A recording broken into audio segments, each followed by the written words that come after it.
আসসালামু আলাইকুম ভিউয়ার্স, আশা করছি আল্লাহর রহমতে আপনারা সবাই অনেক ভালো আছেন। আজকে একটা ফাঁকিবাজি সকালের নাস্তার রেসিপি দেখাবো।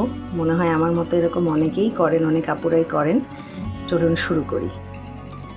প্রথমে আমি এখানে গতকাল রাতের বেঁচে যাওয়া কিছু ভাত ছিল, সেটা একটা প্রেশার কুকারে নিয়ে নিলাম।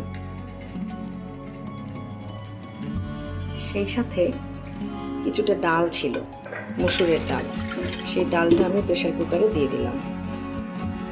দিলাম মুগ ডাল এবং পোলাওয়ের চাল ধুয়ে রাখা অল্প করে। সেই সাথে আমার কিছু বাঁধাকপি কুচি করা ছিল, সেটা দিয়ে দিলাম। এটা অপশনাল, এটা আপনারা চাইলে নাও দিতে পারেন। পেঁয়াজ, কাঁচামরিচ, লবণ, হলুদ গুঁড়া, জিরা গুঁড়া, ধনিয়া গুঁড়া, আদা রসুন বাটা, দিলাম ধনেপাতা কুচি, সয়াবিন তেল দিলাম। এবার দেব একটু ঘি।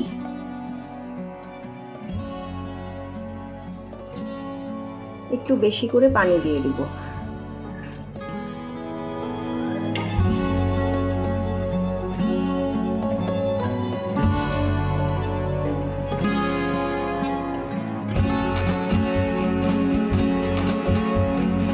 তৈরি হয়ে গেল মজাদার খিচুড়ি।